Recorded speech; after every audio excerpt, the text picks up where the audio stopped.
Bonjour, chers frères et sœurs. En ce jour que Dieu a spécialement préparé pour toi, que la paix du Seigneur remplisse ton cœur dès cet instant. Que son amour t'enveloppe comme une étreinte chaleureuse en ce matin. Un nouveau lever de soleil est arrivé, avec lui des opportunités que seul Dieu peut créer. Je sais que ce n'a pas toujours été facile d'arriver jusqu'ici. Peut-être que la nuit dernière, le sommeil ne venait pas à cause des inquiétudes. Peut-être que des larmes ont été versées en silence. Il y a une fatigue profonde dans ton âme que 8 heures de sommeil ne peuvent effacer. C'est une lassitude due au poids que tu portes depuis si longtemps. Mais sache ceci, si tu écoutes cette prière aujourd'hui, ce n'est pas un hasard. Dieu connaît ta situation, chaque nuit difficile, chaque soupir, chaque moment où tu pensais ne plus pouvoir continuer. Cette prière est un baume préparé spécialement pour ton cœur blessé. Aujourd'hui, nous allons méditer sur le psaume 112, qui servira de fondement à notre prière. Il dit au premier verset, « Heureux l'homme qui craint le Seigneur et qui se délecte de ses commandements. » Mais ce psaume va bien au-delà. Il parle de prospérité véritable, celle qui vient de Dieu et non seulement de nos efforts. Il parle de paix face aux mauvaises nouvelles, d'un cœur qui ne tremble pas lorsque le monde vacille. Il parle de générosité, de donner avec joie, car Dieu ne laisse jamais les mains vides de celui qui partage. Il parle d'un héritage qui traverse les générations, de lumière au milieu des ténèbres, une lumière que seul Dieu peut allumer dans l'âme du juste. Chaque thème sera abordé dans la prière et la réflexion. Prie le matin, ce n'est pas seulement répéter des mots. C'est ouvrir les portes du ciel sur ta journée, couvrir chaque pas de protection spirituelle et transformer non seulement les heures à venir, mais le cours de ta vie. Prier tôt, c'est déclarer que cette journée appartient à Dieu et non au hasard ou à l'effort humain. La prière matinale ouvre des portes invisibles. Elle déclare que cette journée est sous la protection divine. Peu importe où tu te trouves, Dieu te trouve là où tu es. Déclare avec foi, « Seigneur, je reçois ta prospérité et ta paix dans ma vie. » Mets ton cœur dans ces paroles, car les déclarer, c'est mettre ta foi en action. Entrer dans la présence de Dieu avec un cœur ouvert. Remercie-le pour ce nouveau jour, pour la respiration, pour la vie. Cette journée n'est pas à toi, elle est à lui. Déclare ta confiance. Dieu est ton refuge, ton pourvoyeur et ta paix. Ne cherche pas la sécurité dans ce que tu possèdes ou ce que le monde offre. Elle est dans la présence divine. Avant toute activité, choisis de chercher Dieu en premier. Présente-lui chaque tâche, chaque rencontre, chaque décision, grande ou petite. Demande que tes priorités soient ordonnées selon sa volonté, et non par l'urgence ou l'anxiété. Que tes actions soient guidées par le Saint-Esprit, avec sagesse et douceur, même sous pression. Rends ta volonté à Dieu. Reconnais que tenter de tout contrôler par toi-même mène à l'épuisement et à la frustration. Choisis de laisser Dieu guider ta vie. Confiance et obéissance produisent un chemin de bénédiction sur ta vie, même si les problèmes demeurent. Le psaume 112 enseigne que la crainte du Seigneur n'est pas la peur, mais la révérence. C'est mettre Dieu en premier, avant le travail, le téléphone ou le chaos de la journée. La routine sans cœur ne touche pas le cœur, mais la révérence authentique ouvre une connexion vraie avec Dieu. Obéir par joie et non par obligation transforme la vie. Cette attitude quotidienne change tout. Elle apporte la prospérité, la paix intérieure et la force face aux tempêtes. Elle devient un fondement solide pour toi et pour ceux qui te suivront. Pose-toi la question, est-ce que je mets réellement Dieu en premier, chaque jour, sans négocier? Cette décision simple est la base de tout ce qui suit. Prie pour ta famille, ton foyer et ta descendance. Demande protection, bénédiction et guidance pour chacun. Que les cycles de souffrance ou de défaite s'arrêtent ici. Que la maison devienne un lieu de paix, de joie, de foi et de présence divine. Que les conflits soient transformés en unité et que l'amour et le pardon remplacent la colère ou la distance. Cherche à laisser un héritage spirituel, pas seulement matériel, pour tes enfants et tes générations futures. Que chaque membre de ta famille grandisse avec Dieu au centre, protégé et guidé. Que mes petits-enfants héritent non seulement d'un nom, mais d'un témoignage de foi. Que, lorsque je ne serai plus sur cette terre, mon héritage de prière continue de porter du fruit dans les générations futures. Que ma famille se souvienne qu'il y a eu quelqu'un qui s'agenouillait chaque jour pour prier pour eux, et que ce souvenir les inspire à faire de même. Que la foi ne s'éteigne pas dans ma lignée, mais qu'elle se multiplie, se renforce et se transmet comme l'héritage le plus précieux que je puisse laisser. Il y a des matins où l'on se réveille fatigué, peu importe combien d'heures on a dormi, on se lève avec un poids inexplicable. Certains jours, ce qui nous entoure semble plus sombre que la nuit précédente. Mauvaises nouvelles partout, incertitude économique persistante, blessures que l'on croyait guéries mais qui font encore mal, relations tendues qui drainent notre énergie émotionnelle. Dans ces moments, la tentation est de rester au lit, de baisser les bras et de se dire « Aujourd'hui, je ne peux pas, c'est humain, et il ne faut pas se juger pour le ressentir. » Mais c'est précisément dans ces instants que les paroles du psaume 112, verset 4, prennent tout leur sens. Pour ceux qui vivent avec intégrité, la lumière brille au milieu des ténèbres. Dieu est compatissant, miséricordieux et juste. Ce verset ne promet pas l'absence de ténèbres, il reconnaît leur existence mais assure qu'au milieu d'elles, une lumière brillera pour ceux qui cherchent Dieu. Cette lumière ne dépend ni de ton emploi, ni de ton compte en banque, ni de ton état civil, ni de tes circonstances extérieures. Elle vient de Dieu habitant ton cœur, une lumière intérieure qui ne s'éteint pas avec les tempêtes et qui brille plus fort quand tout autour est sombre. Cela signifie que, même si tout semble s'effondrer autour de toi, tu peux rester debout, avancer avec direction et but, parce que la lumière de Dieu éclaire ton chemin. Cette lumière ne vient pas de ce que tu possèdes, mais de la foi qui vit en toi. Chaque matin où tu pries, cette lumière se renouvelle. Même si elle semble faible aujourd'hui, Dieu n'a pas besoin qu'elle soit parfaite, seulement qu'elle ne s'éteigne pas. Il se charge de la rallumer et de la faire grandir.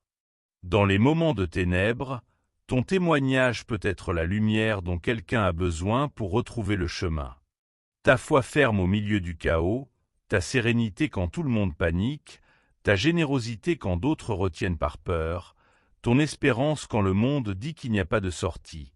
Tout cela envoie un message puissant à ceux qui t'entourent. Quand les autres verront que tu ne faiblis pas, ils voudront connaître ton Dieu. Ta présence peut refléter la compassion et la justice de Dieu, comme la lumière d'une bougie qui éclaire une pièce entière. Même si tu penses que ta foi est petite, elle peut libérer ta famille de la tristesse, semer l'espérance et montrer qu'il y a un Dieu qui règne, qui aime et qui agit dans ce monde. Ne laisse pas ta lumière s'éteindre, laisse Dieu l'utiliser. Seigneur, je viens à toi avec urgence. J'ai besoin de ta paix, pas la paix fragile et temporaire du monde, mais la paix profonde que toi seul peux donner, celle qui remplit l'âme même quand la tempête fait rage à l'extérieur. Je veux vivre sans crainte des mauvaises nouvelles, avec un cœur ferme, confiant en toi. Seigneur, calme les voix de doute et de peur dans mon esprit. Aide-moi à libérer mes pensées anxieuses, mes dialogues internes destructeurs. Purifie ma pensée et remplace la désespérance par ton espérance. Guéris mes blessures émotionnelles, anciennes ou récentes, que le temps n'a pas su penser. Trahison, déception, paroles cruelles, cicatrices invisibles mais profondes. Que ton esprit touche ces lieux cachés, apporte la guérison que rien d'humain ne peut apporter, et aide-moi à pardonner, à laisser aller ce qui ne m'appartient plus. Je remets entre tes mains toutes mes inquiétudes, tous les scénarios que j'ai imaginés, toutes mes charges. Tu es ma roche, ma sécurité et mon refuge. Ta paix ne dépend pas des circonstances, mais de la vérité que tu es Dieu et que tu ne me laisseras jamais. Je déclare que mon cœur reste ferme. Je ne serai pas emporté par les vents de la peur ni les vagues du découragement. Jésus est le même hier, aujourd'hui et toujours. Si lui est avec moi, à qui aurais-je à craindre? Enfin, le psaume 112 révèle une dimension de la prospérité que beaucoup ignorent. La prospérité du juste existe pour circuler, pas pour stagner. Le juste n'accumule pas pour lui-même, il donne, partage et agit avec miséricorde. L'homme de bien fait preuve de miséricorde et gère ses affaires avec sagesse, dit le verset 5. Il administre avec prudence, donne aux pauvres, et sa justice perdure éternellement. La prospérité véritable exige la sagesse et la fidélité dans la gestion de ce que Dieu nous confie. Donner n'est pas un sacrifice héroïque, c'est un acte de foi. Je crois en toi, Seigneur, assez pour ouvrir ma main sans crainte. Lorsque tu partages, tu déclares par tes actions que Dieu est plus grand que tes besoins. Chaque jour, je choisis de faire ce qui est juste, d'être honnête, de traiter les autres comme je voudrais être traité. Cette manière de vivre laisse une empreinte qui dépasse les années, qui impacte les générations et que Dieu voit et célèbre.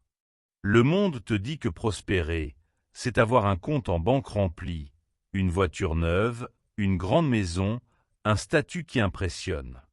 Mais le psaume 112 a une définition bien différente. À quoi sert la richesse si ton âme n'a pas de paix? Pourquoi accumuler des biens si ta famille est brisée et ton cœur vide? Dieu n'est pas contre les biens matériels.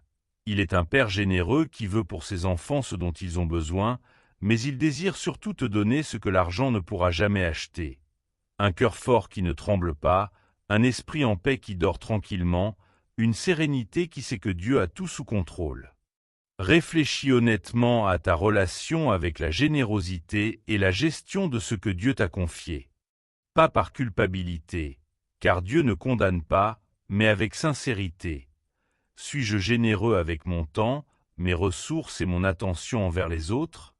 Administre-je avec sagesse ce que Dieu m'a donné, ou laisse-je l'anxiété guider mes décisions? Le juste du psaume 112 prospère différemment. Il prospère parce qu'il obéit, parce qu'il donne, parce qu'il fait confiance à Dieu. Dieu honore ceux qui l'honorent, non pas pour les rendre riches selon les standards du monde, mais pour les rendre complets selon la prospérité que le ciel appelle ainsi. Et cette plénitude vaut plus que tout l'or de la terre.